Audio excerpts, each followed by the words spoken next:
Good afternoon, everyone. I am Abhishek Vijay and I head CySecK's academic programs, focusing on skilling and promoting research. We welcome all of you to today's webinar. Thank you for joining us. This webinar is the fifth webinar as part of the Digital Defenders Cybersecurity Masterclass and Capture the Flag or CTF competition 2023.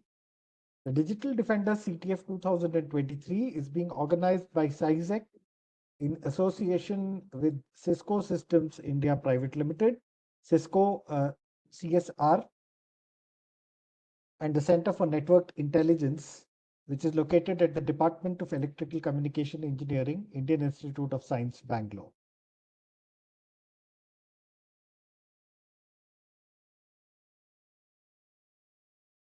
So we have now reached the third tranche of webinars. We have planned for a series of 8 masterclasses, which are focused on 4 topics.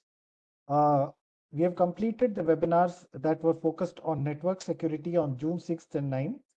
And we have also completed the webinars focusing on web security and penetration testing on June 13th and 16th.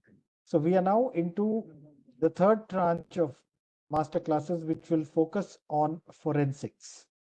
So this is the first part of the 2 series of masterclasses on forensics. I'll briefly go through the prizes that are there on offer. The top candidates will be considered for internship opportunities in partner organizations.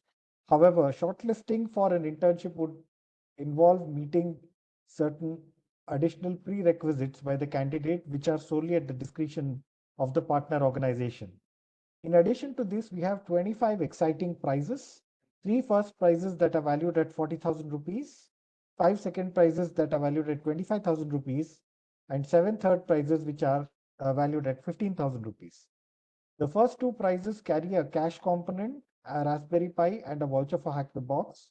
The third prize carries only the Raspberry Pi and the voucher for Hack the Box.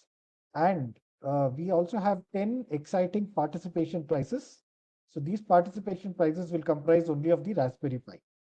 So please note that distribution of prizes will be done by the organizers only after suitable verification requirements are met by the participant. And whatever the decision be regarding the eligibility of the award for a prize, it lies solely at the discretion of the organizers, which shall be final and binding.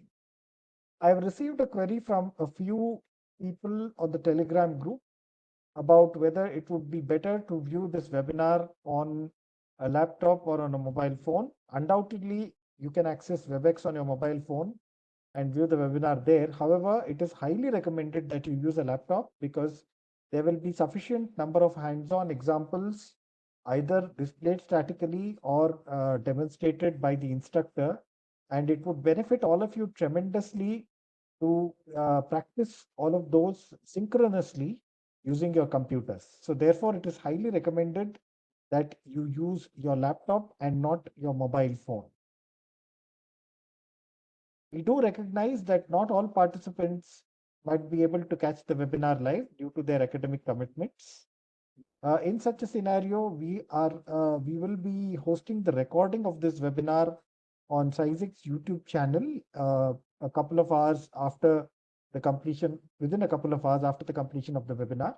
And we will keep the assessment open for 24 hours post completion of the webinar. So this will facilitate ease of watching and participation in the assessments, even for those who are not able to catch the webinar live.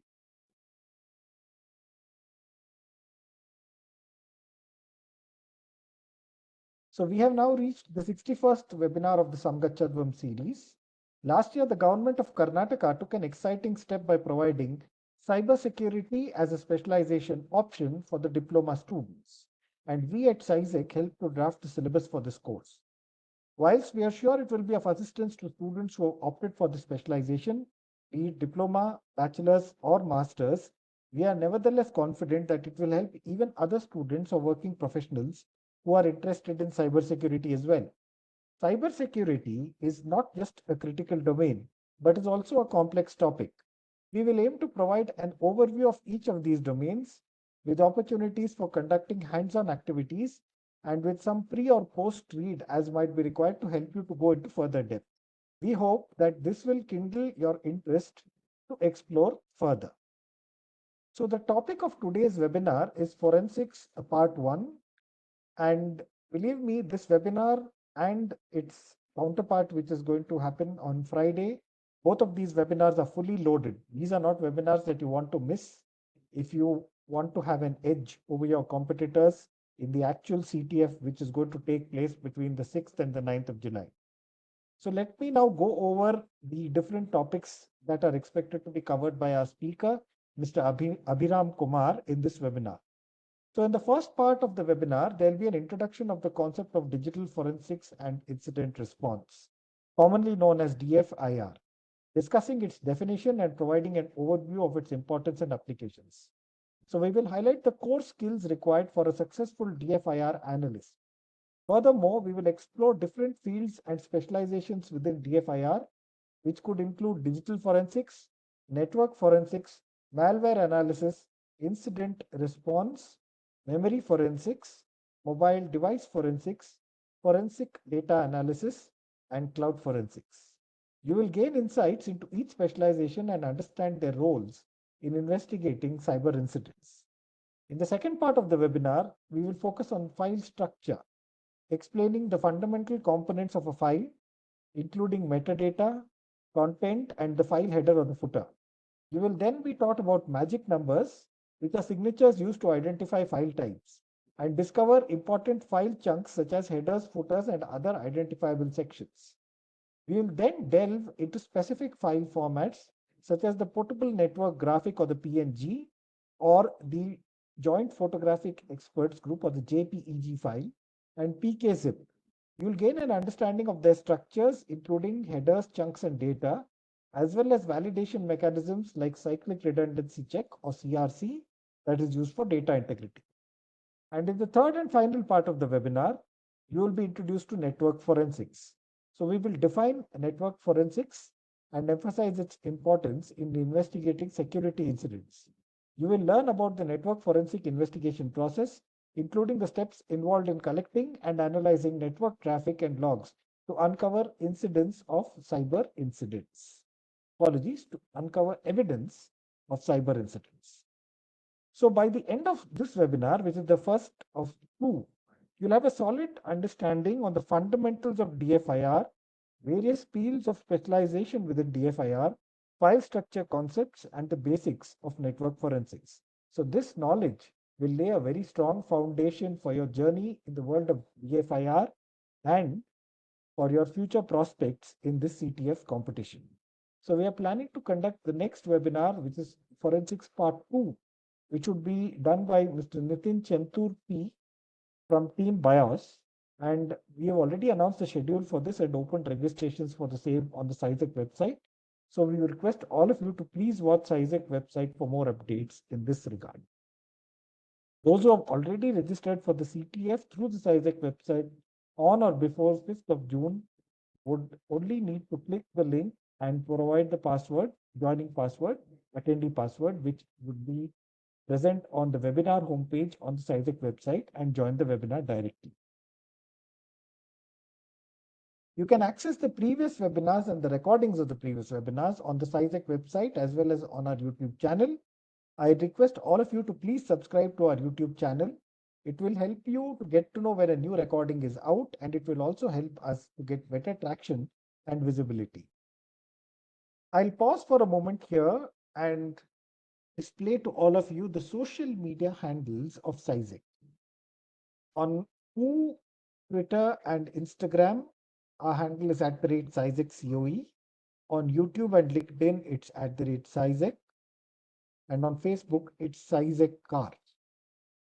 And our website is cs-coe.iisc.ac.in. I request all of you to please take a screenshot of this slide and ensure that you subscribe to all our social media handles so that all our updates reach you on time and you don't miss out on such exciting webinars which are coming up in future. So let us now discuss the scheme of webinar and assessment. So we have webinar number 61, which will be delivered by the speaker, Mr. Abhiram Kumar, which will be followed by Q&A. For Q&A, please note that at the right-hand bottom of your screen, you can see a button with 3 dots, upon clicking which you can see an option called Q&A. If you go to that section and type in your question, it will be saved in the Q&A section and it will be accessed by our moderator. Our moderator will moderate the questions that are sent by participants, and you might not, even in case you don't get a real-time response, you will certainly get a response to your query at the end of the webinar once the speaker has finished his presentation. And our moderator will club questions of a similar nature together for ease of understanding and convenience. So there will be the link to the assessment which will be provided at the end of today's webinar. And this assessment will be kept open for 24 hours post the webinar. We will announce the exact timings until when the assessment will be open, and it will be followed by webinar feedback for some of you at least. Some of you might receive certain qualitative questions regarding how we can improve our webinar, and we look forward to receiving that feedback from you. Therefore, please answer the questions in all sincerity, and please note that this assessment will have 15 questions. All questions are compulsory, and you have ample time to attend the webinar, maybe even view the webinar recording, reinforce your concepts, and ensure that you attempt the assessment after you're well prepared. So please don't miss the chance. The assessment will happen through Google Forms, so therefore you need a Gmail ID to access the assessment. However, in the assessment, there is a field called email in which you need to enter your registered ID with CySecK or your registered ID with CTF 2023. So in the email field, you can enter the ID with which you registered for the CTF 2023, and this would be the only means for us to tally your scores together. So please be doubly careful when you do this. We have received questions about what happens in case someone has registered for the CTF with a non-Gmail account. That's not a problem. You'd only need the Gmail account to access the assessment. But in the email field, which appears before the set of questions, before you answer the questions, please ensure that you enter the actual email address or the same email address with which you registered for the CTF. And that's a very important check. So participants who will get 10 or more answers correct out of 15 will be eligible for a certificate. We have received queries on the Telegram group or through Telegram about when the certificates will be dispatched. The certificates will be readied once the whole series of masterclasses are over and will be dispatched in electronic mode to all those candidates who are found to be eligible to receive them. We thank you for your support, and we hope that you will continue to attend our Samgacchadhwam webinar series, which will continue after the series of master classes is over also. So it is now time to introduce to you our speaker for today, Mr. Abhiram Kumar. Abhiram currently works in the DFIR team at Kroll, and he was the former captain of Team BIOS. Team BIOS is the top ranked, or should I say the first ranked CTF team in the country. He has been actively participating and organizing well-known CTFs such as IISc, International, eSites CTF, etc. since 2017. He was also one of the finalists in the DFRWS IoT Forensics Challenge 2018 and also author of the popular MEMLabs repository, which is a collection of CTF-style labs which focus on memory forensics. So a few of you might want to access that and familiarize yourself with that too. He holds certifications like GCFA, GREM, and is also a member of the GIAC Advisory Board.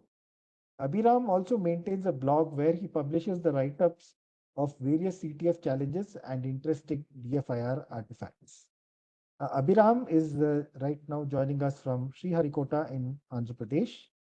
I would now request Abhiram to please turn on his camera and to share his presentation.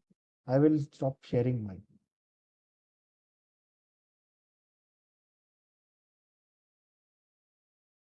Thank you, Abhishek. Thank you for the wonderful introduction. Good afternoon and namaste to everyone who is joining us here. Please give me 2 seconds to share my screen.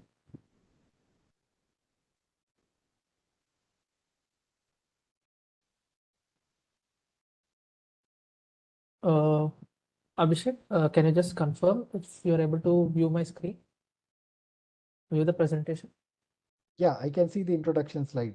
Yeah, Okay. Abhiram. Yes. Thank you. Welcome to everyone. Today will be the first part of the forensics category in this master classes, and today we'll be going over through the introduction of what is DFIR, and we'll also look at some of the basics of this field as well. So in this session, as Abhishek previously mentioned, we'll be talking about introduction to DFIR, then we'll be delving into structural analysis of different well-known files, like image files like PNG, JPEG, and other files like zip. And then at the end, we'll also talk a little bit about network forensics as well. So digital forensics in the wider industrial field, we actually have named it as DFIR, which is digital forensics and incident response. And this field actually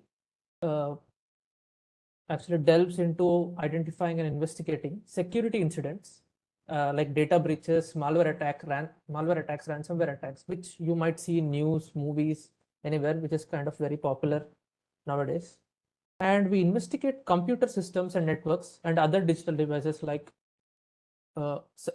any cell phones, CCTV cameras, or any electronic vehicles as well. And it involves identifying, investigating, and then responding to the security incident, which is very important here because you don't just investigate the incident, you actually prepare a full-fledged report, and you also try to stop this incident and any other future incidents as well. And digital forensics primarily, now we have come into digital forensics, we have removed the incident response part. Now digital forensics in itself actually involves preservation and analysis of evidence and also presentation of this evidence in such a way that it can be used in legal proceedings. Digital forensics for many years, ever since there has been a digital boom, it has been constantly involved in legal proceedings and in the court of law as well. So naturally, this field actually involves usage of specialized tools and techniques to recover, authenticate, and analyze the data. And incident response in itself involves the processes and procedures to respond to security incidents such as data breaches, malware attacks, and other unauthorized access to systems, etc. So in incident response, we try to first we try to start it by identifying the nature and scope of the incident. Then we need to contain the incident. Containing means basically we need to stop the attack, and then mitigating its impact. Then comes the crucial part, which is root cause analysis. And root cause analysis usually involves a full-fledged investigation into the incident, starting from its birth, that is the source, until its end, where in the end you basically remove the malware, you complete the investigation, and in the final part, we try to harden our security systems so as to prevent such future incidents. And when we come to industrial applications of DFIR within various corporations, so there are actually many applications which we could not actually fit into the slides here. So I will go to some of the more popular and more prevalent ones actually. The first one is cybersecurity incident response. In incident response, as we checked previously, in companies, we regularly experience security attacks. These security attacks range from multiple attacks such as some basic malwares and to full-fledged ransomwares, where the whole data of the organization is stolen and it is encrypted in such a way that the company cannot use its data and has to pay a mighty ransom to actually get the data back. And in criminal investigations, this is also a very important part when we actually come to the public sector service field in DFIR. Criminal investigations, DFIR plays a very crucial role by providing digital evidence that can be used in court. So this we normally see in sectors like law enforcement, where digital forensic analysts actually go dig through the data of a potential criminal and try to identify what he has actually done, what crime he has committed, and this actually counts as an evidence when he is tried in court.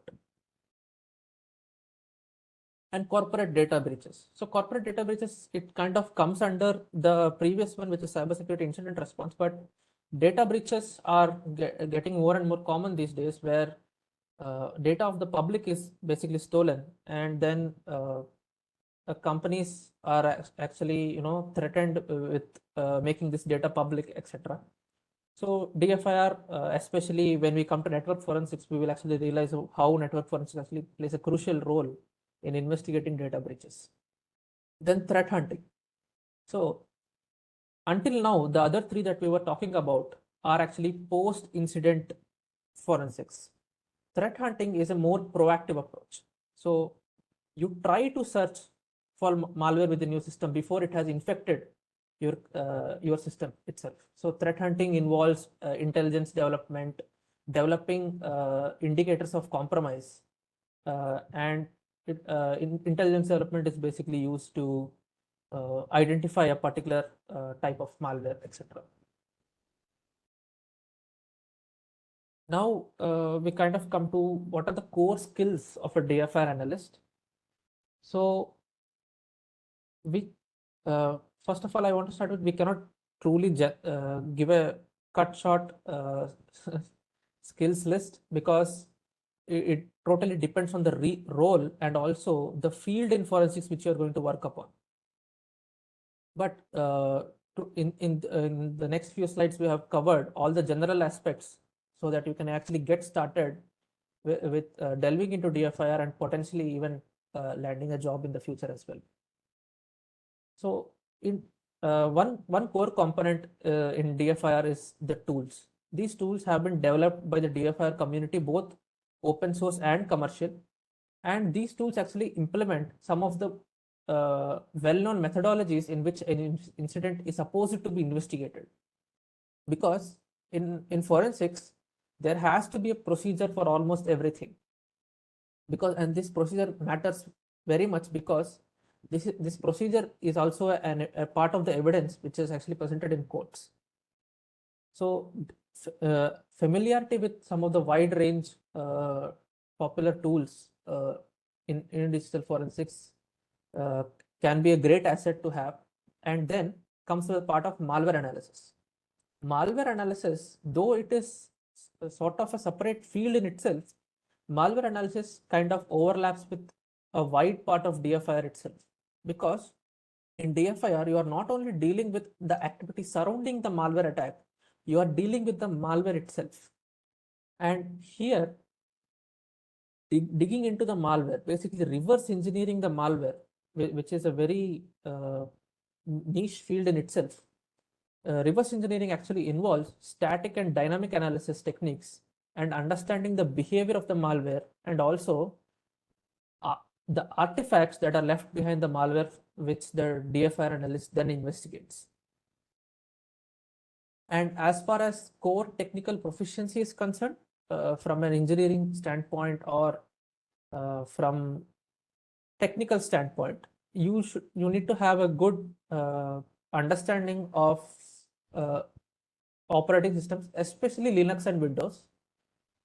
Mac OS is not something we see a lot in the corporate sector, but Windows and Linux are the main ones.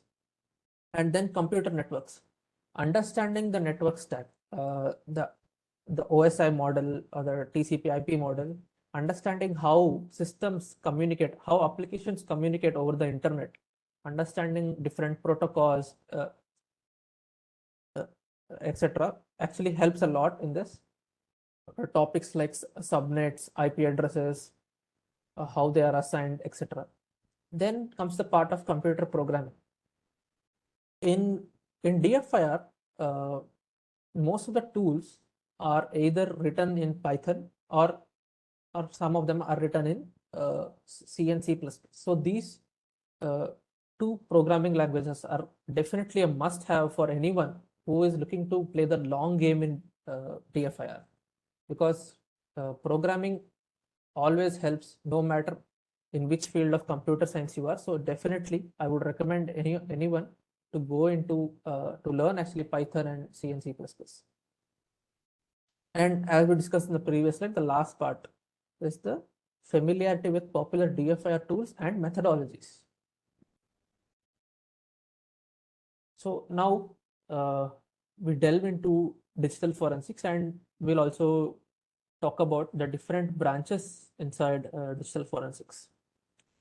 So as we discussed previously, digital forensics would involve, I'm repeating here again. So it's actually a way of investigating and analyzing electronic data, such as from computers, networks.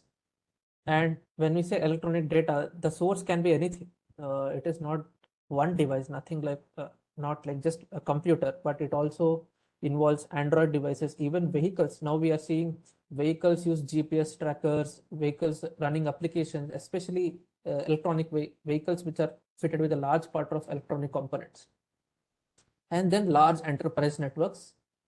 And we gather this data and we analyze it and we present it so that it can be used in the court of law. And it requires, as we discussed previously, specialized knowledge and tools, and investigators must strictly follow all the protocols to maintain the integrity of the evidence. As I said previously, the process and the methodology is very, very important. And forensics, as many of you just know the word by itself, actually takes place after an investigation has occurred, after an incident has taken place. After a malware attack, you try to assess the damage that the malware has done, and you also try to assess what is the source of the malware, what did the malware do, when did it arrive, etc., etc. So many questions. So primarily, as a digital forensics analyst is required to answer the following questions. First thing is what is the type of attack? Next, how did it get in? What are the tactics and which the malware actually implemented to actually get into the network and do the damage that it has done? Then when? This is very important because you are trying to trace it back to usually what we actually see in cybersecurity incidents is malware or threat actors, as we call them. The entry actually happens at least 3 months prior to the original malware incident. So, and these 3 months, the threat actor is performing reconnaissance attacks to understand the network. What are the crucial systems in your network? He's trying to assess that. So you need to go back as far as in time as possible to understand when this attack occur. When did the malware actually first enter the system, first enter the network, and where? What are the affected systems? That also you need to identify. What are the affected systems? What domains in my enterprise are affected? Domains or network segments, and who? Now the last question is more often left to the police or the cyber agencies who actually track down the person or the group behind such attacks. But usually when we are talking about a full-fledged forensic investigation, we also try to identify which threat actor group actually caused the malware incident or the attack. Now, so we come to the first part of digital forensics. I mean, one of the sections in digital forensics is network forensics, which almost at the end of the session, we're also going to discuss a little bit in depth about this as well. Network forensics usually actually involves analyzing network traffic and also analyzing logs, which you are actually required to investigate in security incidents. So what do we mean by network traffic? In network traffic, hello?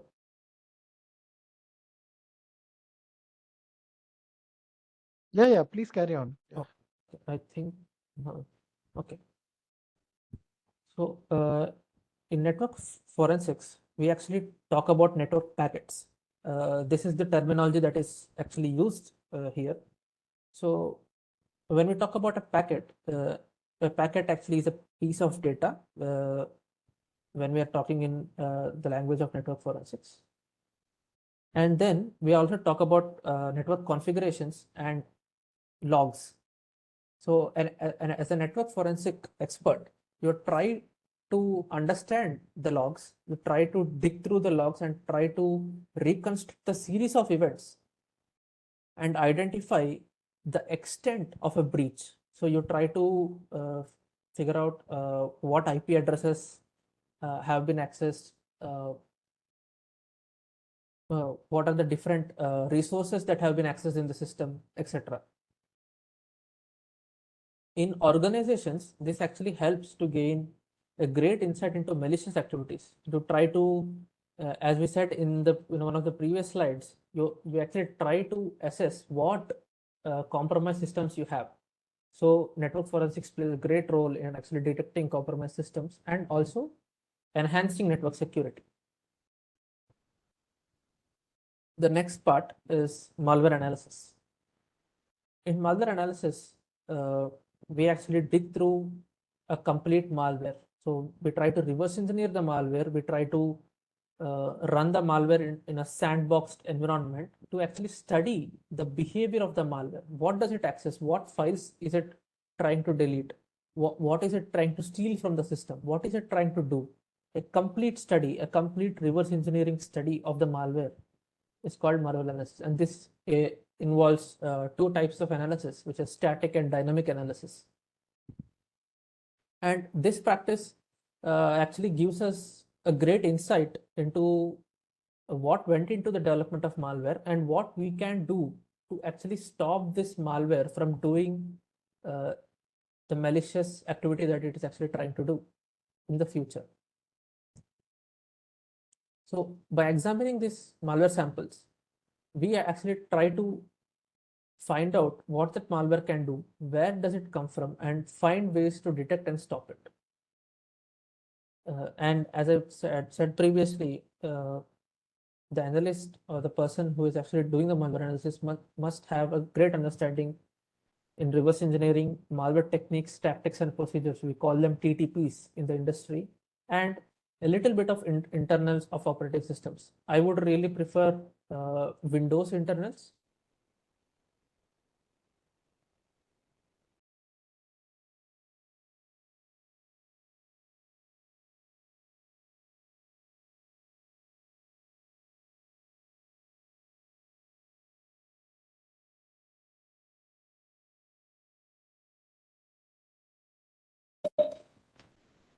Abhiram, I think we lost you. Abhishek, can you hear him? No, No, no. No, after Windows internals, we lost you, Abhiram.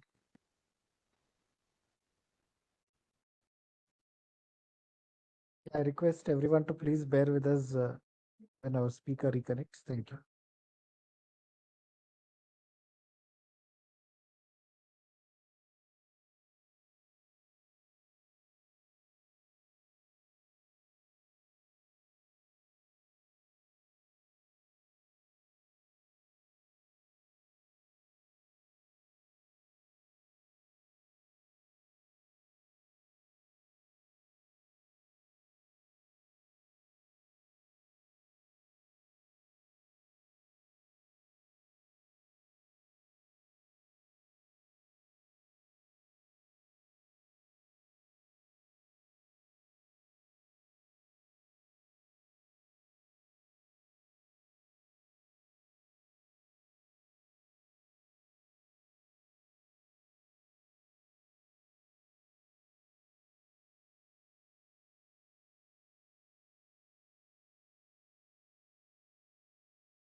Yeah, Abhiram, can you hear us? Hello, sorry, I lost power here.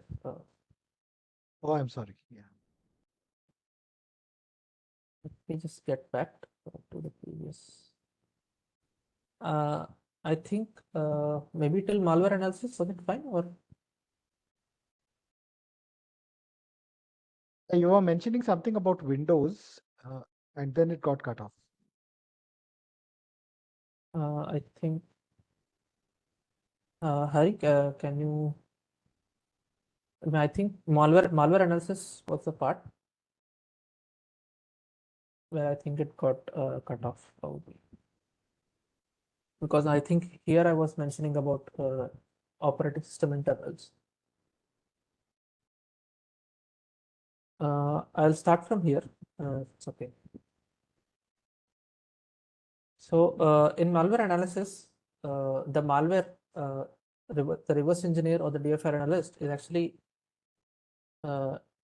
charged with the job to actually discover what the malware does and where has it come from, and also try to investigate the behavior of the malware, which is actually the most important part of it. How does it evade our antivirus detection tools?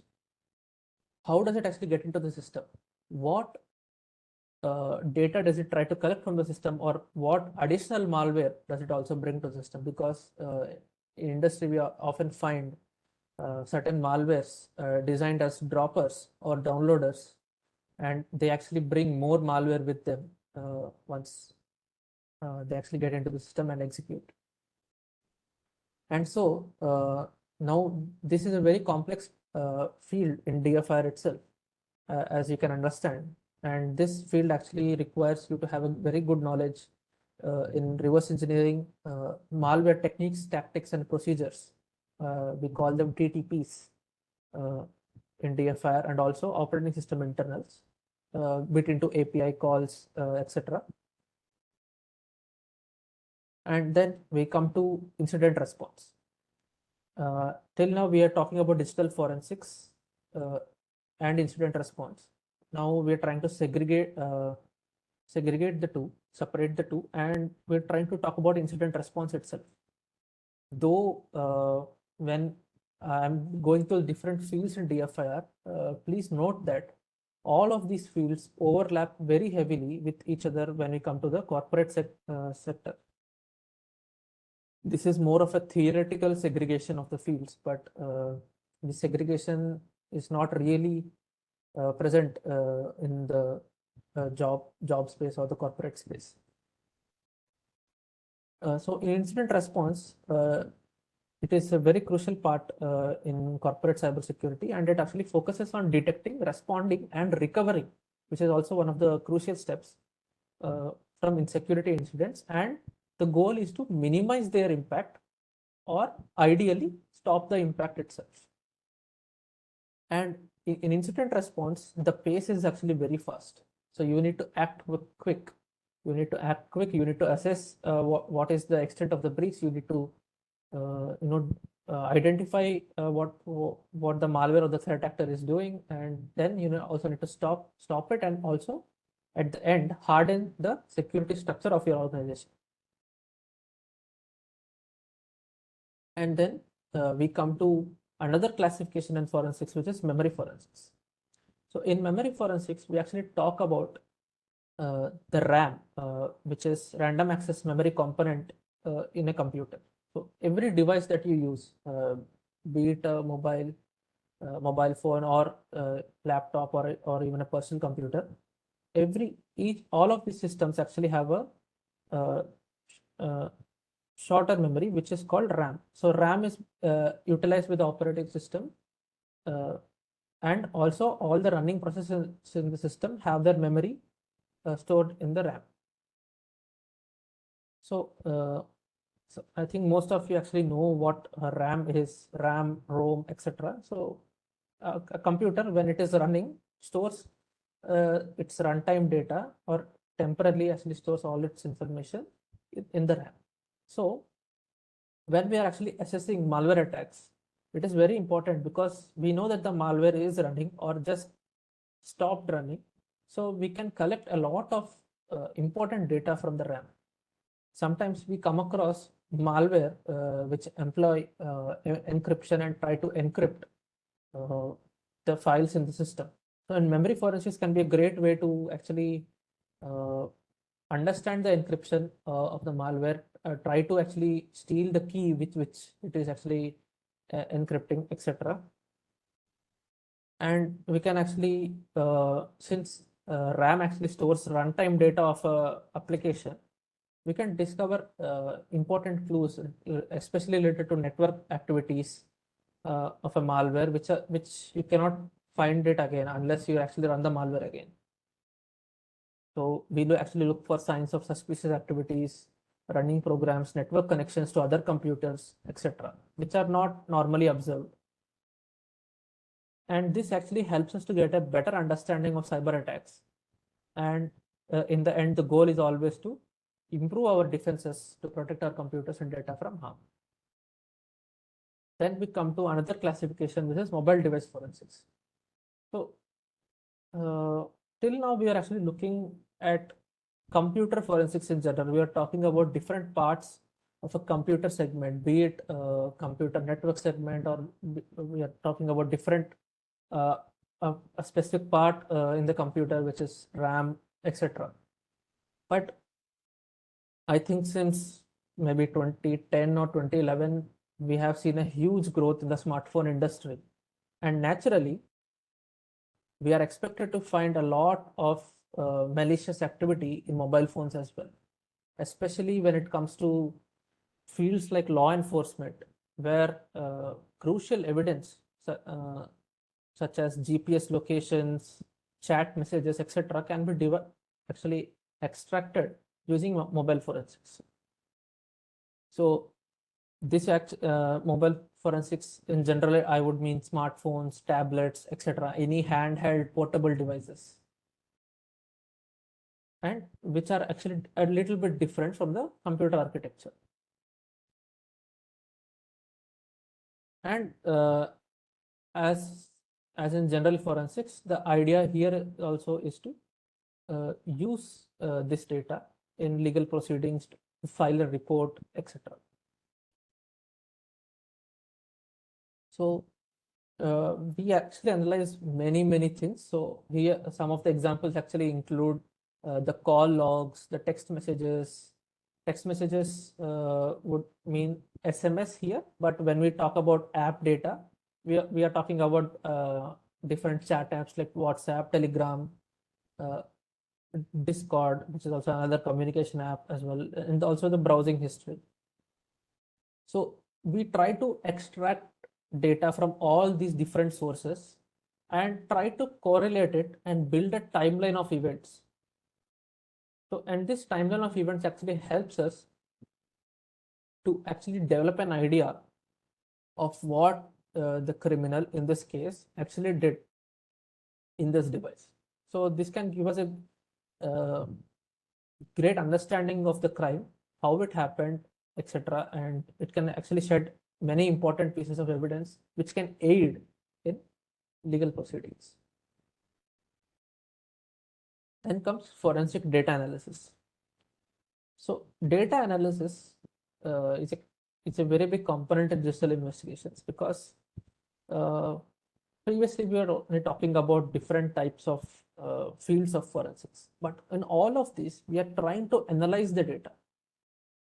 We are trying to understand the data, and always it is the case that this data is not readable by us. It's not in a human readable format, right? So it's mostly binary data. Sometimes it's only visual data. Okay, so now we try to parse this data so that it actually turns into a human readable format, and then based on this analysis we can then develop our intelligence to aid in different things, as I basically said, in court of law, to develop reports, to stop malware attacks, understand different malware attacks. We try to discover the pattern of attacks that are happening to an organization, etc. So this process actually is more of decision making process and insight development process in DFIR, and it's the last part. It's basically aiding us to resolve complex cases as efficiently as possible. And one of the new ones, we kept this at the last because this is a very new and emerging field in forensics, which is cloud-based forensics. I think since the last few years, more of our data is actually moving to clouds. We are seeing data centers deployed. We are actually seeing everything running in cloud. I think many of you might have heard this term, cloud storage, run your applications in the cloud, etc. So naturally, threat actors or the malicious group of people or the malware tries to target this infrastructure, the cloud infrastructure, in an attempt to bring down an organization, stop critical infrastructure, etc. And naturally, when such incidents actually occur, a DFI analyst has to now focus on what evidence he can actually recover from cloud. The general topics remain the same. Now, just the specialization actually changes. You're still required to answer the same set of questions that we saw: the when, how, what happened, etc. But the evidence that you're actually seeing now has changed. So now you're actually analyzing the cloud architecture, examining the logs which are stored in the specific architecture, and then retrieving whatever data you can from such cloud storage and uncover and analyze digital evidence. You are trying to see what was accessed, who accessed it, where did this access request come from, etc. So in cloud environments, we normally deal with security breaches and unauthorized accesses, because these unauthorized accesses mostly tend to lead to data being stolen, services being stopped. Suppose just think a hospital's infrastructure is stopped, and it is a critical infrastructure, because if a hospital stops operating, its systems stop operating, then there is a greater impact on a human being's life. So in such cases, the investigation also needs to be quick, and we also need to work on bringing the systems back alive. We also need to work on mitigating the security threat for the time being, and also to restore the systems as well. Now we come to one of the interesting parts in forensics. Now we are going into a bit technical part, so it won't be as theoretical as the previous slides. This one would be a little bit technical, where we try to understand different file formats, commonly used file formats, and because you will know them, you will know PNG images, zip archive files, JPEG images, or JPG images. We try to understand a little bit of the definitions that we throw around in the industry, and we also get a bit of technical knowledge of these files. So in PNG file forensics, we'll try to understand what is PNG, what is the structure of a PNG file, and different definitions like chunk, CRC, and then we try to classify the different types of chunks, and then we also come to the last part, which is understanding file corruption, what are the different techniques we use to actually repair corrupted files. So PNG basically stands for Portable Network Graphics, and it's an image file format that supports lossless data compression. So in data compression is a technical computer science topic which actually has two main data compression methodologies, which are lossy and lossless. So when I say lossless, PNG actually employs this data compression, and it tries to not lose data. So if it loses data, the PNG image, no one can actually see the image.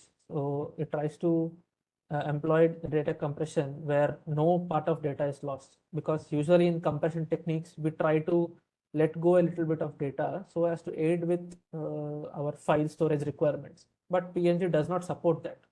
So PNG supports lossless data compression. And PNG actually was developed to actually offer a wider set of color palette than the previous.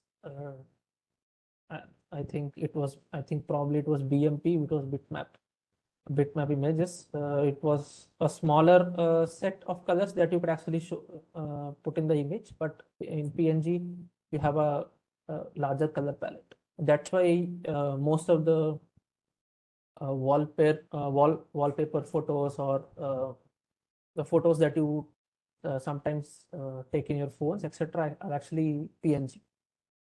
But if the photos need to be shared over the network, then PNG is not so suitable. We'll also learn about that as well.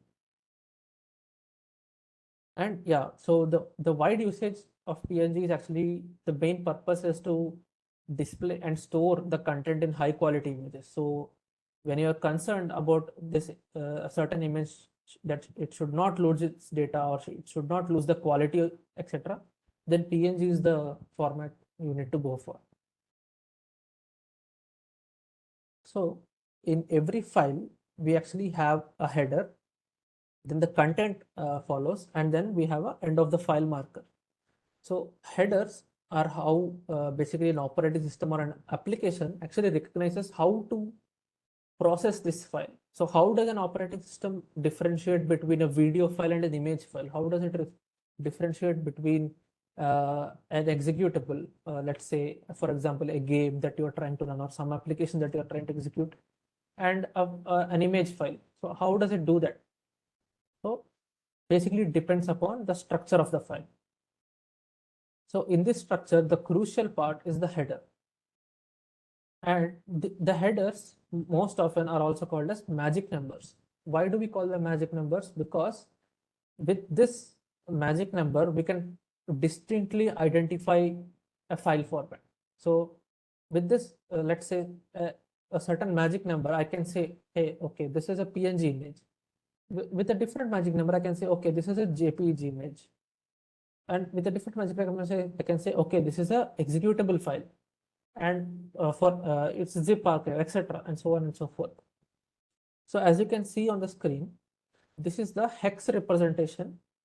We are actually representing this the PNG header in hex format, and this is the sequence. So in ASCII, these characters are not representable. That's why you see dots here. But you can actually see 50 actually translate to P in the ASCII conversion table, 4E to N and 47 to G. So now we can actually see that, okay, this is a PNG image. So next we come to chunks. So what are chunks? Any data block which is actually fundamental to a file is called a chunk. So most of you might know the chunk in its literal English meaning. So it's just a piece of something, right? In computer science and especially in digital forensics, when we are referring to the word chunk, we are actually talking about fundamental data blocks of a file. And these chunks, the purpose of these chunks is to make data manipulation and management easier. So that when you're referring to a specific chunk, you can actually control the data that chunk stores and edit the data, change the data accordingly, and then restore the file. So in a PNG image, in the previous slide we saw PNG header, right? It also can be referred to as a chunk. It's just that we have a specific name for this chunk now, so we are calling this as header or signature. So PNG signature, IHDR, IDAT, these are different sections in a PNG image, and all of them can be called as chunks. So PNG chunk, IHDR chunk, etc. And at the end of the file, you have an end of the file marker, which is called IEND. So in PNG, each of these chunks is of 4-byte length, and then comes the type of the chunk, which occupies another 4 bytes. Then you have 0 to 2 megabytes of data for the chunk to store. So first we try to see what is the size of the chunk. The next one is what is the type of the chunk. Now we are trying to differentiate between the different types of the chunk here. So is it the file signature we are talking about? Is it the data of the PNG image? or is it the different other components like IHDR, IAND, etc. And then comes the data itself. And at the last, we have a 4-byte CRC. CRC is a cyclic redundancy check. It's a value which is actually used to check for data integrity of the chunk. Basically to make sure that the data within the chunk is not tampered or it is not manipulated, etc. So it is basically an error checking mechanism, and it's used to ensure data integrity. And in PNG, we have different algorithms which actually calculate the CRC value. And every time a PNG image is opened, this CRC value is evaluated again, and it is actually checked with the previous evaluated value. And PNG actually uses a separate algorithm which is called CRC32 algorithm. We won't be getting into the depths of this algorithm in this session, as it is out of the scope of this session. Okay, now I think it is a more visual representation of the PNG structure. Till now we were talking about it in a very theoretical aspect. So now here I can actually show you different chunks that we were talking about. So as you can see at the start of the PNG file, this is the hex representation of a PNG image. So we are trying to see the data, the binary data inside a PNG image in a hex format. And at the side, we have the ASCII representation. So here you can actually see that 8954E47, these actually are the file signature or the magic numbers till here, 0A. And then here from 49, 48, 44, 52. From here, we actually see the start of another chunk, which is the IHDR chunk. So let us talk a little bit of IHDR. IHDR actually involves, the data that is contained in the IHDR chunk is actually the length and the breadth of the image. Whenever you open an image file, how does the photo viewer actually know what is the size of the image, what are the dimensions of the image? The data is stored here. After the IHDR chunk, you have the data in hex format. You can convert that to numerical format, and then you will get the exact value of what is the resolution of the image. It's 640 into 480, 800 into 600, etc. So with this, you can actually know that. And then come other chunks. We will get into these different chunks in the next section, where we try to classify about what are the different types of chunks. Till now, we were actually looking at examples of different chunks, and also we studied what a chunk is. Now we are actually trying to talk about what are the different types of chunks. Now, this is another example of a chunk, which is IDAT. IDAT actually holds the data of a PNG image. So whenever you open an image, the content that you see, the landscape or the photo of the person, everything, all of the data actually comes under this chunk. So this is a very crucial part of a PNG image, because if there is no IDAT section, there is no data in the image. So a PNG image usually has one or more IDAT sections, and the data is stored after the IDAT chunk. So now we come to the classification of different chunks. So here we talk about critical and ancillary chunks.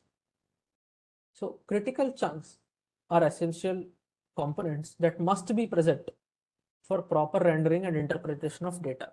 So let's say, as an example here, IHDR is used, which is the image header, which actually contains the resolution of the image, which actually contains the dimensions of the image. So if this section is not there, how will you actually view the photo? How will the application, the rendering application, know how to place these chunks? The data is not there. It does not know the resolution, so it cannot display. Similarly, if IDAT section is not there, which basically contains the data itself, then you cannot see the chunk, the image. So these are examples of critical chunks. And ancillary chunks, as we actually saw in this slide, like text, S-bit, etc. These are optional chunks. These actually provide us with more information about the image. But even if you remove them, it does not really affect the image itself. It does not really affect the content, nor does it really affect us itself. When we click on the photo, we actually see the photo and it's all fine. But whenever we want extra information about the image, we actually use ancillary chunks. So simple example is text and time, which actually contains the last modification time of the chunks, etc. These are ancillary chunks. These are not really required. So, but I think probably if you take an image in your phone or somewhere, I think probably you will see ancillary chunks there as well, and sometimes you may not see as well. So now we try to create a difference or spot other differences in critical and ancillary chunks, especially when we are talking about PNG images.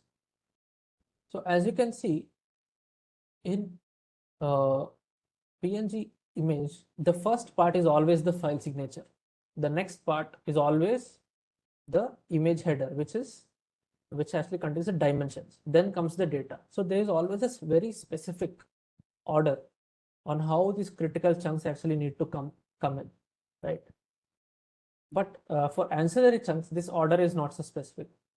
They can come in at any order. They can be placed in the data section in any order, and it does not really affect the image. But for critical chunks, there is a strict order that must be followed, and the naming as well. So if you actually look here, every critical chunk, IHDR, IDAT, it is the first letter is always capitalized. But for ancillary chunks, which are the optional chunks, the first letter is always in lowercase. So this naming is also followed a lot. This is the naming convention which we actually follow for ancillary and critical chunks. So, and while the first letter of chunks is conventionally lowercase. And critical chunks are more important for us than ancillary chunks. So whenever we are dealing with corrupted images, we try to repair the critical chunks, because those are the ones that are holding the data, how the image is rendered, etc.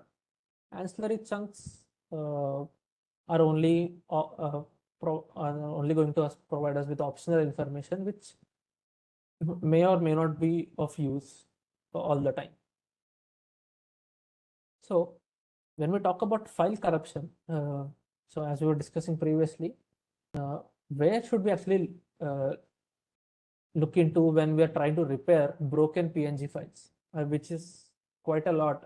Sometimes you will find that your files are corrupted in your system, etc. Sometimes they won't run the way you're supposed to do.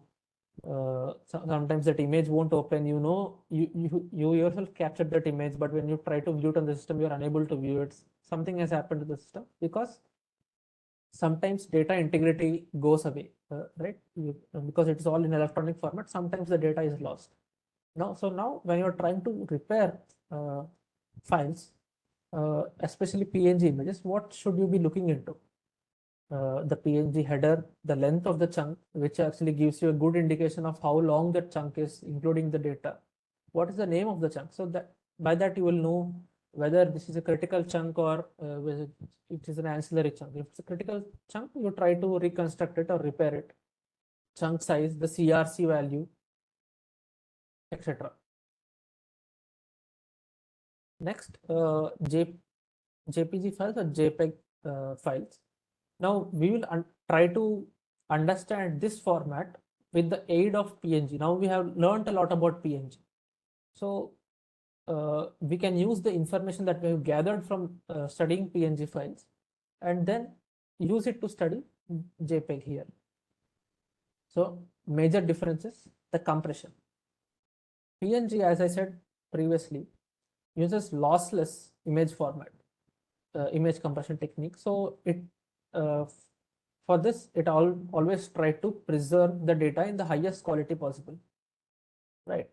But for JPG, it's a lossy format. So what happens is, even if it loses data, I think the best example is WhatsApp. I think all of us here actually use WhatsApp.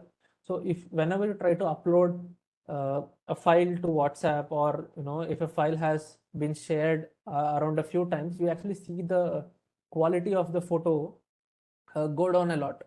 But you can still open the file, and you can, though it is some of the data is lost, some of it is blurred, a bit shaky, etc., you can still view the image.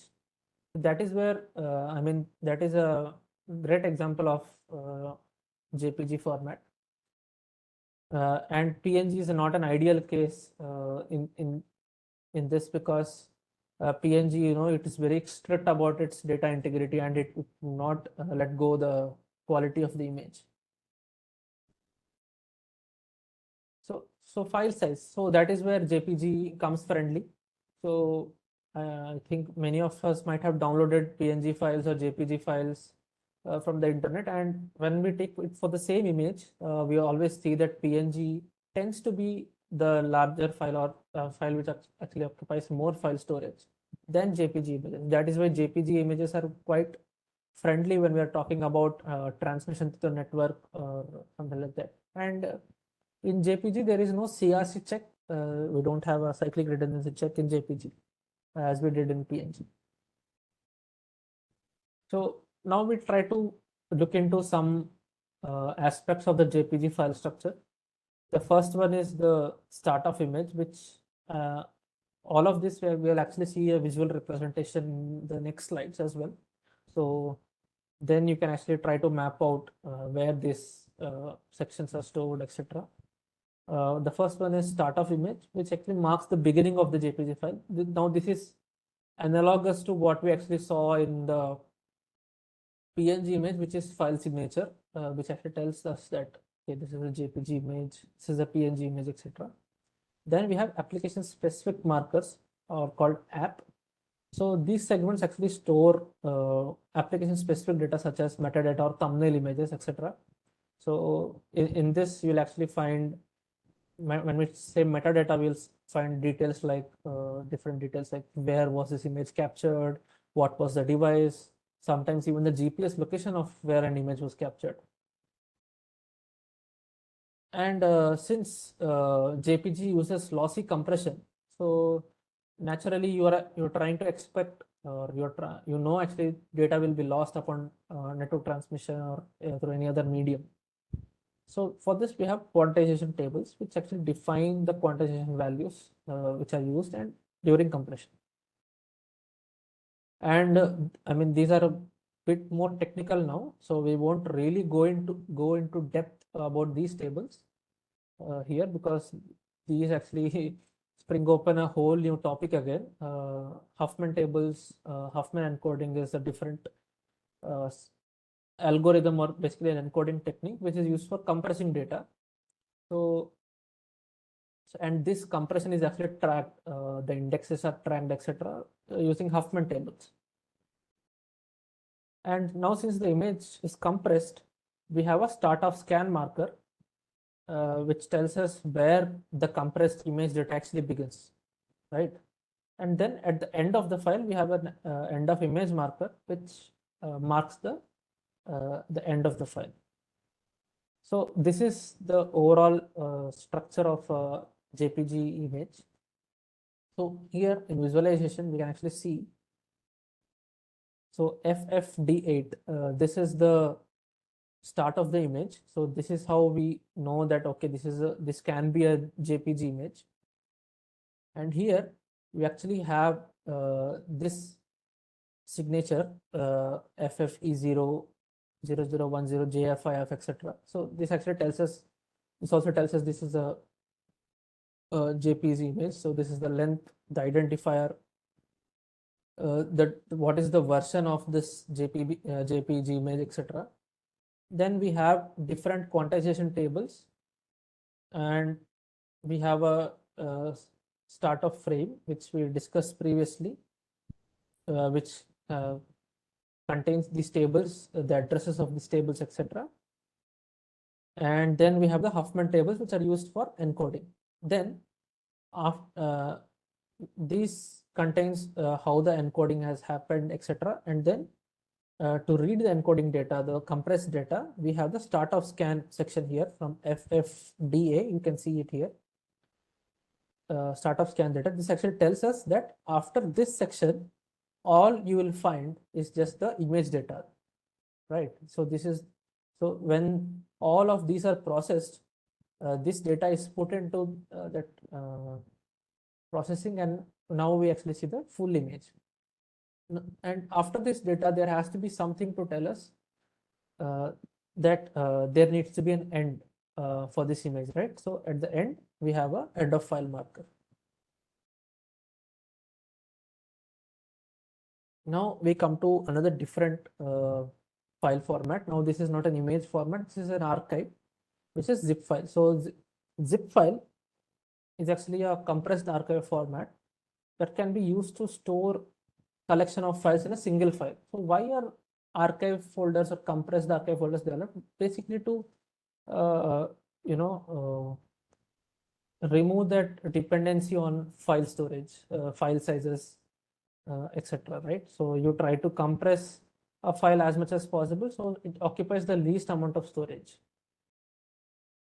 And as you all know, I think zip is probably the most commonly used archive format. There are other formats as well, like .7z, tar format, etc. gzip. There are many others like that. But zip is, and I think in Windows environment you will also see RAR archives as well, RAR. But zip is the most common one, which is prevalent through all different operating systems, different devices, mobile, be it computer, etc.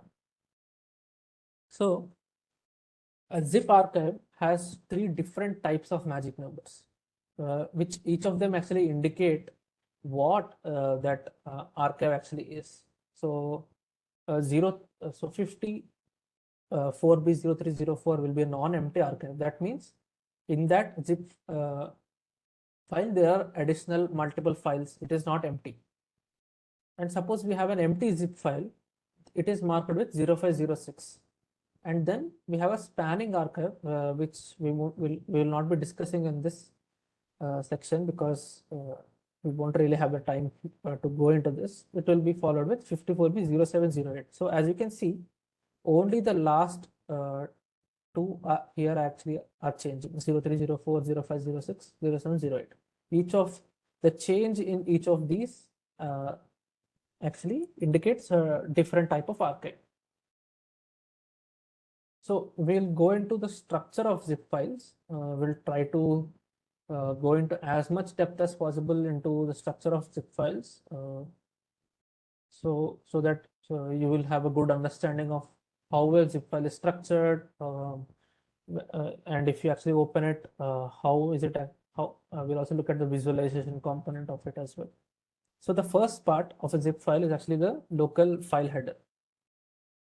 It actually contains all the crucial information with respect to a individual compressed file within the archive.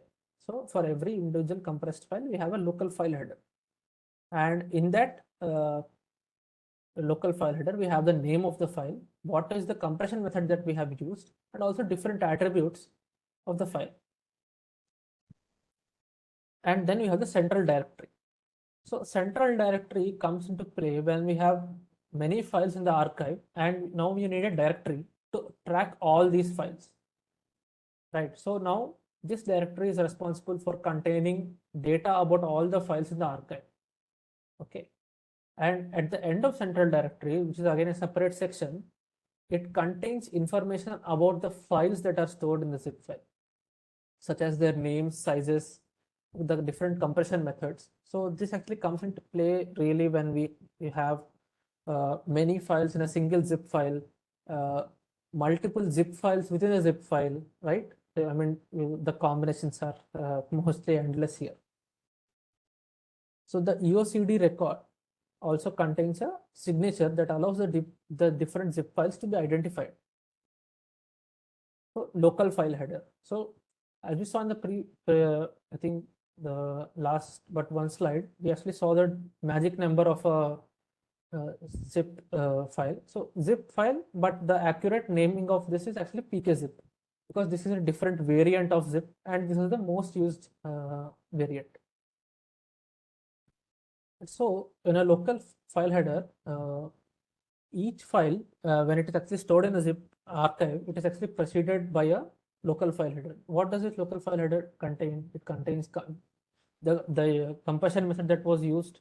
So we have different modes of compression when it comes to archive files. I mean, how the algorithms, so the methods change, the timestamps, attributes, the size of the file that was compressed, the name, etc.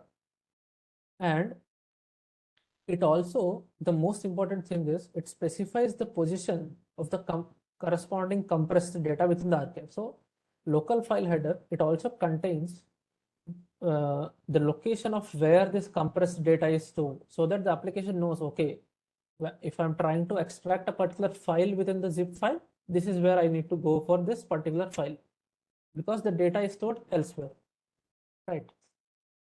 So it serves as a reference point for extracting and processing specific files from the pkzip archive. Then comes the central directory. So as we studied previously, central directory is basically an index. I mean, it's just like a book, the front page of a book, which is the index, and tells you everything where it is. The local file header only shows you where the content of a specific file is, but the central directory specifies where everything is, right? It also tells us where the local file headers are, because we also need to locate the file header first, right? So it provides metadata about each file, name, compressed size, uncompressed size, right? And also the central directory allows for efficient searching and locating of files within the archive. Okay, so for central directory, there is a specific magic number again. The first 2 bytes remain the same, it's P and K, but the next ones change, 01, 02. So for local file header, it is 0304, and central directory, it is 01, 02. And now we come to end of central directory. So end of central directory is a special record that appears at the end of every zip file. So what does this contain? This record contains the information about the central directory. So the end of central directory acts as a reference point to the location of the central directory. So because central directory, where is the central directory? That is the question now. So the end of central directory, this section contains the offset or the location where the central directory is present and the number of entries in the central directory. So it serves as a marker to indicate the end of zip file and provides essential information for locating the central directory. So as you can see in a zip file, you are having sections which reference other section, and this section references other sections, etc. Right? So this is how zip file structure is. So you can actually see the layout here. So we have one file header here, another file header here. So you can have multiple files. So for every file within the archive, you will have multiple file headers. Then comes the end of central directory record, right? Then comes the end of central directory locator. Then comes the end of central directory record. So here you have the central directory, then you have the end of central directory record, which then references this, and then we now again move to different file headers, and from the file header, the local file header, basically we go to the content of the file. So you can actually see it here. This is a representation of different sections within the zip file. So here you can see at the start we have the magic number 54B0304, which actually tells us this is not an empty zip. Okay, so now we know that this contains many other files. It can be again zip files embedded inside a zip file, or it can be different files. So now we come to a local file header, which is again 54B0304. So what does the local file header contain? As we studied previously, it contains the name, the ASCII. I mean, these the other bytes actually correspond to the location or basically the offset of the file. So we cannot actually represent them here. So from hex, you need to convert them into the decimal format, and you can actually know the location where the data is present of this file. So what is the file? random.txt, rand.txt. So we have text file here. Now we spot another file header, local file header again. This time the file name is this.txt. So as we can see, we will have some data after in this section, which tells us where the content of this dis.txt is actually present, right? So now again we have 0102. Okay, so what was 0102? It was central directory. So now we come to central directory, and we'll have again a list of different files which are present in the whole archive. So I think we missed the first file here. So here you can see foo.txt, foo.txt here.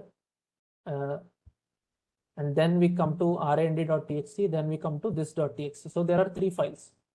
So all 3 files are again mentioned in the central directory.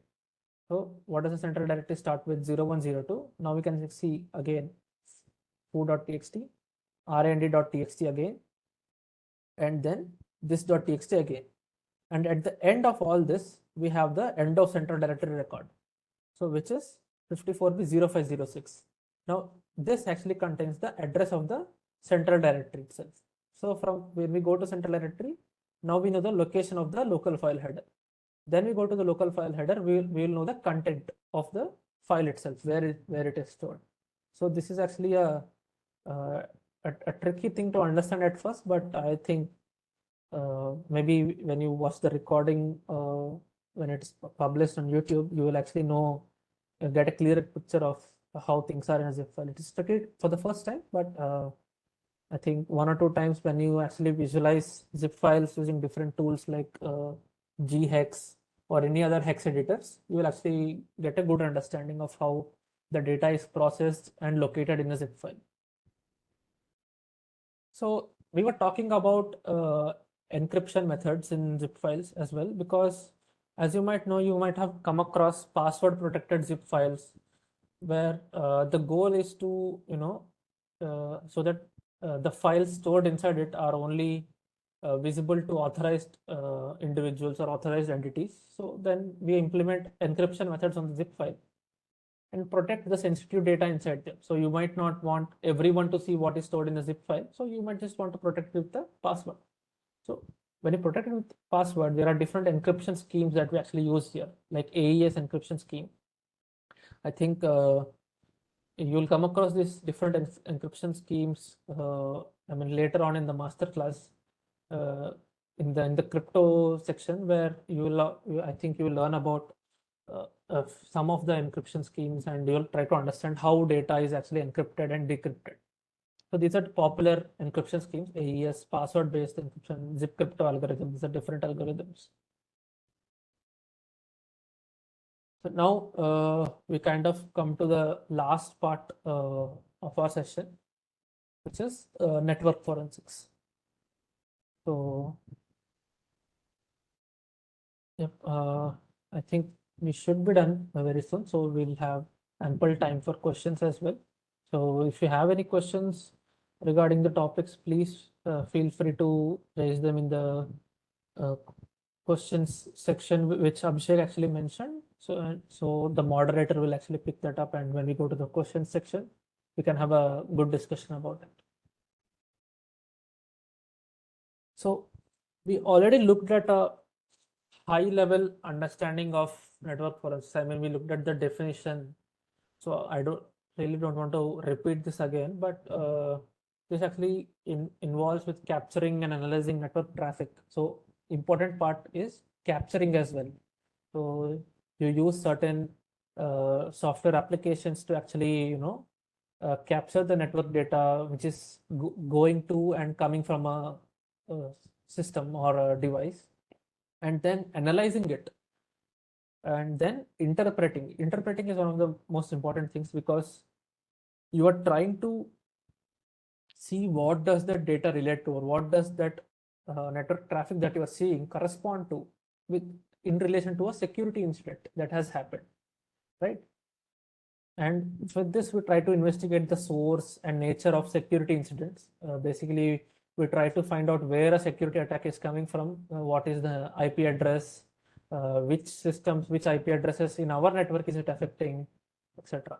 Or even suspicious activities where we are seeing a certain corporate system or some employee trying to access some unauthorized resources, such as going to a different server, accessing that server's files, etc. So this can aid in there as well. So as we said previously, we talk about network packets, logs, and other network artifacts to reconstruct we reconstruct these events and try to identify how an attack has happened, attack vectors, and then gather evidence for incident response. Now the data that we have collected and the evidence that we have collected in network forensics now aids the investigation that is happening in the incident response cycle, right? And it also helps with threat hunting. And the last part is the common in all of the things, which is the legal part. So we talk about importance of network forensics. We actually see the role of network. So as I said in the start itself, we cannot really segregate these different fields apart from each other, because when it comes to application, all of the fields are actually one. I mean, they overlap very heavily. Just the technology may change a little bit, the terminologies may change a little bit, but their role when we do incident response in the corporate segment or in even academia itself, we cannot really distinguish a lot, because all the fields aid each other, and also the topics or the tech stack kind of overlaps a lot. So network forensics, helps in the incident response cycle to actually give valuable insights into the nature and scope of the attack. So you can actually, from network forensics, you can actually see, okay, how many systems are affected, maybe in my network. Where is this attack coming from? What is the remote address? How is it coming from? Is my VPN compromised? Is my different things. And it also helps us with containing a attack. So I mean, let us take a very simple case.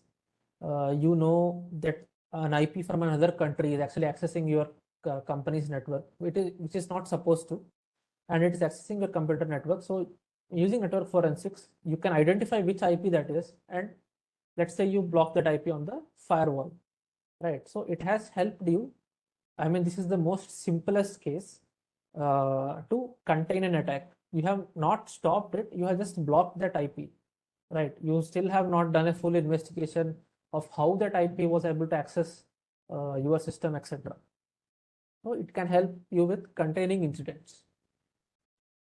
And in threat hunting. So in threat hunting, I spoke about a very key important term, which is intelligence development. So we try to develop intelligence surrounding malware attacks, and in this process we actually developed what is known as an IOC list, or indicators of compromise list. So the data that we get from network forensics heavily actually is used in threat hunting as well. So it can give us insight into what are the different IP address ranges or domains which are specific to different malware. So we can actually classify them better, and also whenever we see that IP address, okay, we'll know, okay, this is the malicious IP address, and this because we have it in our intelligence database, right? So yep, and as you know, in threat hunting, it is a more proactive approach. So our always the goal is to identify the potential threats before they can cause significant damage. So that is the approach of threat hunting. So insider misuse detection, I think spoke about this again. So here we can try to identify misuse of network resources by employees within an organization, unauthorized access, or violations of acceptable use policies, etc. This is not so much of a big thing, but I mean, the application of network forensics can go into this as well. And attribution and evidence gathering. So in network forensics, it provides, as we said, crucial data, which we then move it into incident response and threat hunting, right? So the data that is collected here can be used in any of the other. Mail regarding that.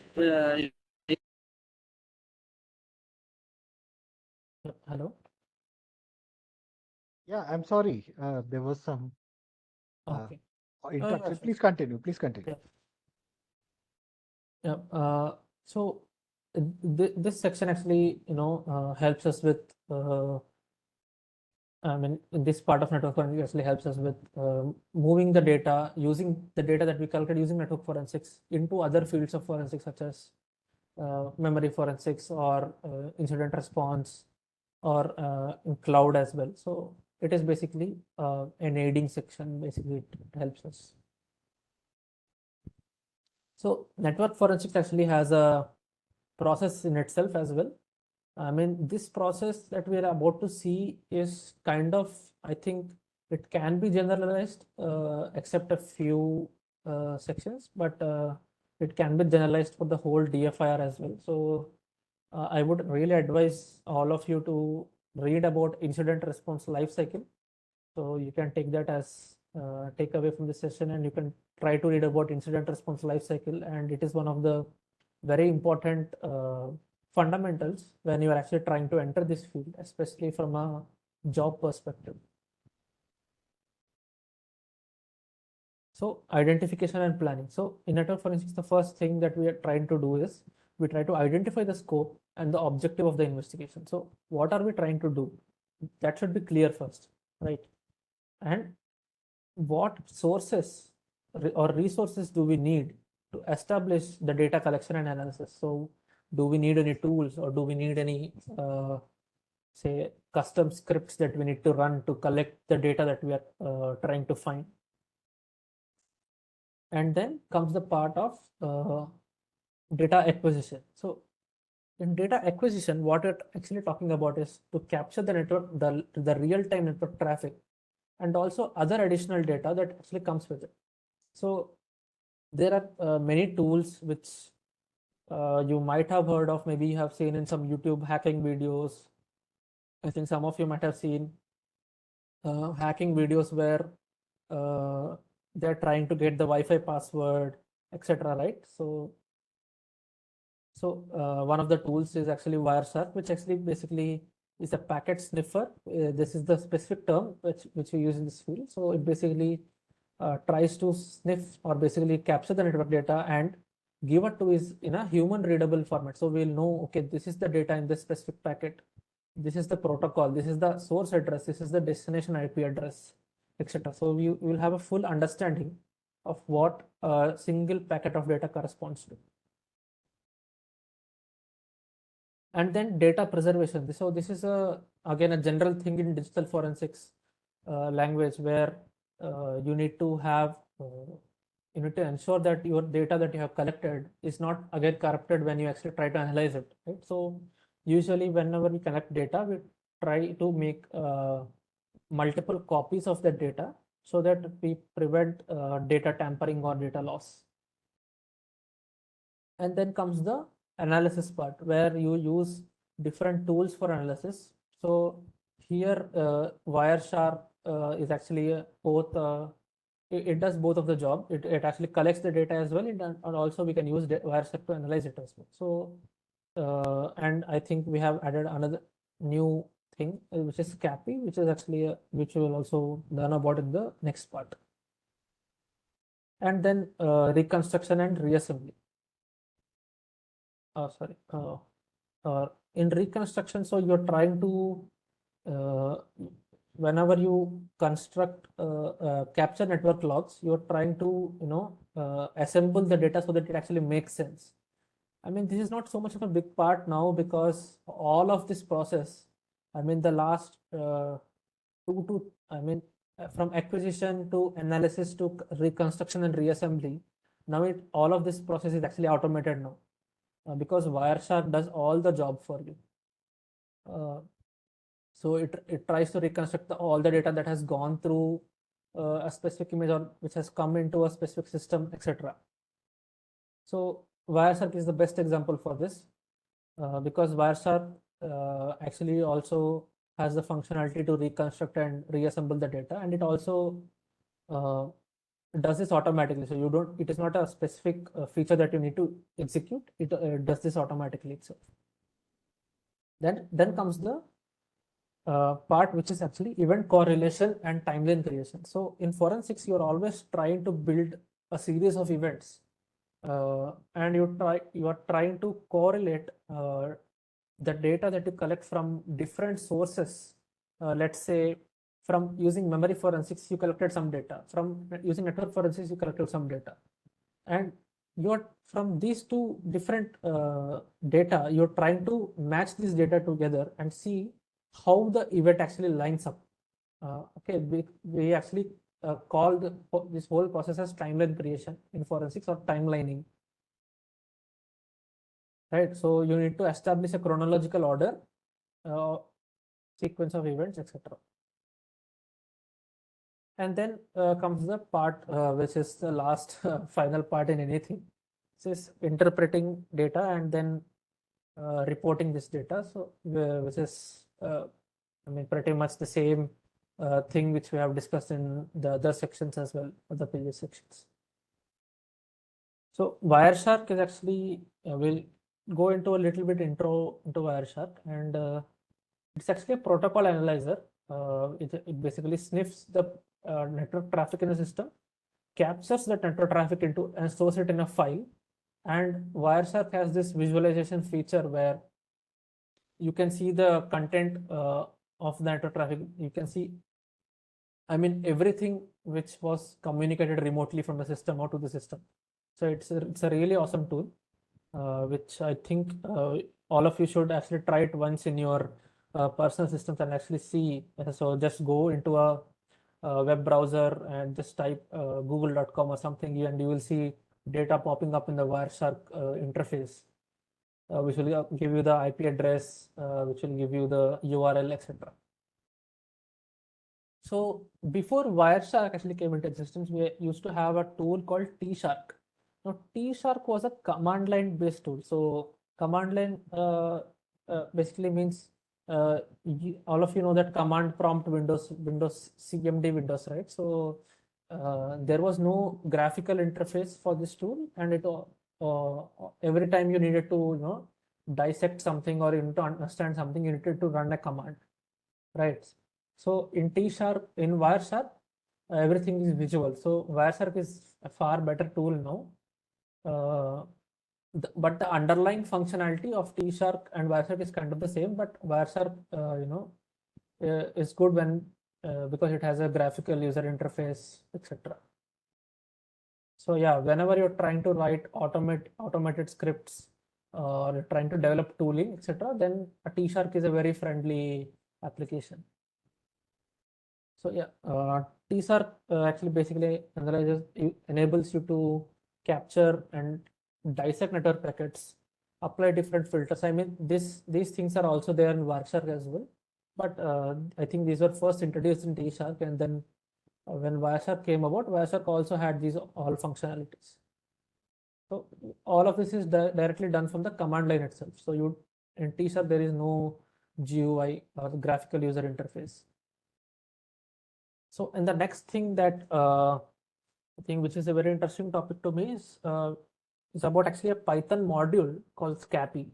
Scapy is actually a Python module which can be used to write code to dissect network packets, to read and reassemble network data, protocol analysis, etc. So until now, in T-Shark and Wireshark, we did not bring the aspect of programming, right? But when we use Scapy, we can use Python code to manipulate data, to reconstruct data, etc. So this is also a very good tool. So this is not normally used in network forensics, but it's a great tool when you want to dissect network packet information using Python or using programming languages. So yeah. So Scapy actually allows you to automated collection, modification, and also Scapy allows also to send and receive packets as well. So that is also an inbuilt functionality. And yep, so that is the end of the session. I think we have about 10 minutes left for Yeah, questions. yeah, thank you, Abhiram. Kaushik, can you please take up the questions in the question answer section?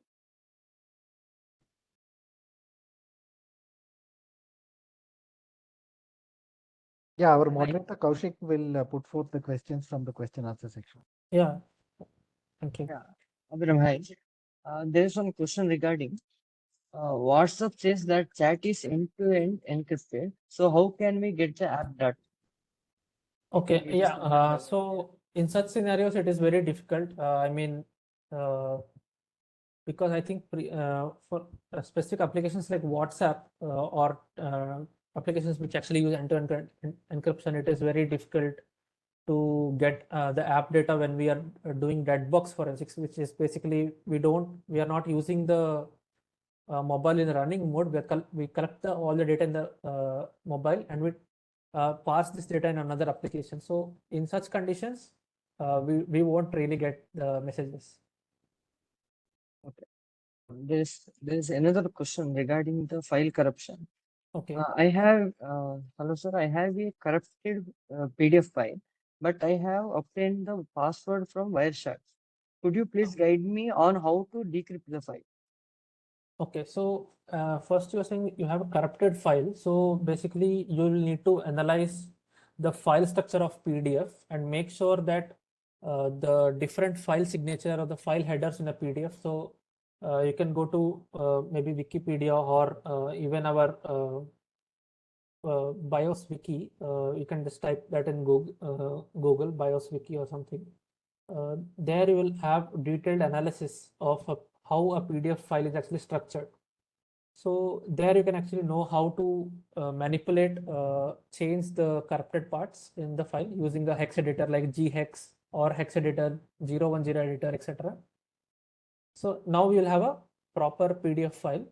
Then you can use the password to decrypt the file. Okay, thank you. And there is multiple question from a single guy. The first question is, in memory forensics, won't it be meaningless if the system gets shut down? That is, since the RAM data gets erased. That's one question. You can answer it. Yeah, so yes, I think the traditional approach in digital forensics actually used to be whenever a malware incident occurs, you need to yank the plug, right? So this was the traditional approach where you how to stop the malware from running. The layman approach is to shut down the system, right? So this used to be the approach, I think, till 2009 or so. So when a system is shut down, then memory forensics has no role there. Then you're trying to rely on dead box forensics, which is analysis of the hard disk. So in such scenarios, memory forensics does not really play a role because it is volatile memory. So once system is down, it's gone. Yes, thank you. And another question is, how big can PNG file size be? I'm not really sure, but I don't think there is any proper limit on this because we even see images, I mean raw images or think going up to GBs as well. So this I think we'll need to read up the documentation on the Exact. of the PNG. Yeah. The next question is, how much data can you store in a auxiliary chunks?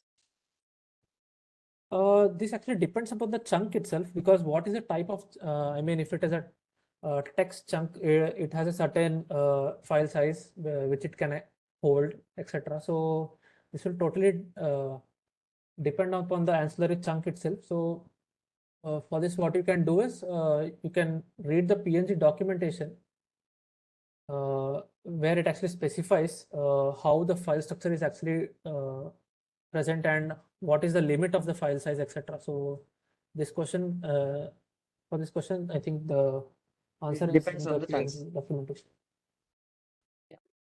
Next question is how to get those hex values, hexadecimal values, which you have shown, right? Okay, okay. So those hex values, you can actually open a file in a hex editor. You can just Google about a hex editor. So there are multiple hex editors. I think the name of the application itself is a hex editor. You can, and there is an application if you are using Linux, there is a application called ghex. And color coded, I mean, that was actually done purely for the presentation Yeah, part. So for that, presentation purpose. yeah, so that you will be able to distinguish it on the screen. That's it. Okay. And does Wireshark and T-Shark is same?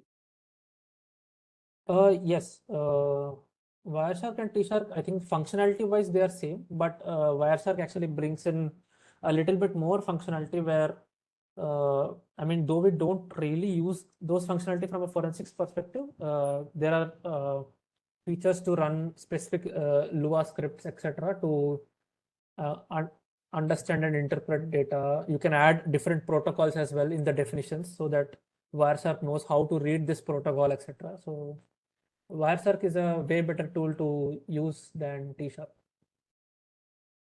Question regarding this Wireshark tool.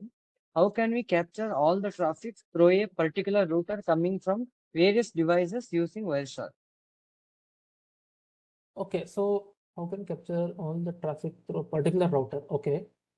Okay, so in a network segment, each device has a specific IP assigned to it. So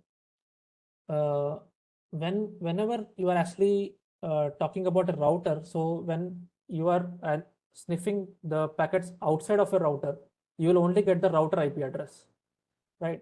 And that in router there is a table called as address resolution protocol, ARP table. So in this ARP table we have the identifiers for different devices in the network. So that analyzing that actually can give you the specific device that you want to actually check out. So ARP is also a different protocol in computer networks, so that will help you here. MAC addresses, etc. What is the use of dump camp in Wireshark? Dump camp. I'm not sure if I've heard about that. I think maybe it is dump Something. pcap. Dump pcap, yeah, dump pcap. I think it's dump pcap. I think it is probably to collect the pcap file. I'm not really sure. I've never used it from a forensics perspective.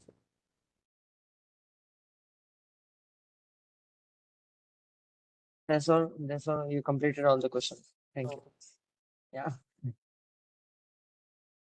Okay, thank you, Kaushik, and thank you, Abhiram, for this. It was a very loaded webinar, I'm sure. So you definitely, piqued the interest of all our participants, and I'm sure they'll be willing to learn more about forensics and prepare themselves better for the upcoming CTF. So, and your colleague from Team BIOS, Mr. Chentur, will be back on our channel on Friday with the second part of this forensics webinar. So I'm sure the participants are now looking forward to that, and some very interesting questions on the different image file formats, Wireshark, T-Shark, so on. It indicates a very good interest on the part of the participants. So I'd like to thank you on behalf of CySecK, Cisco, and CNI for having delivered this excellent masterclass. And we look forward to having you as our guest on the Samgacchadhwam webinar series in future. And I think you may please, switch off your camera and log off if so that I know I can make the further announcements in case it's disturbing your schedule. All right. Thank you. So- Thank you for having me. I'm looking forward to more programs. Oh, yes. From CySecK as well. So Yes, indeed. We would be very happy to have you as an invited speaker, and I'm sure a lot of our participants who have already attended your lecture will come back to hear you more. thank you. Thank you. Yes. Thank you very much. So, dear participants,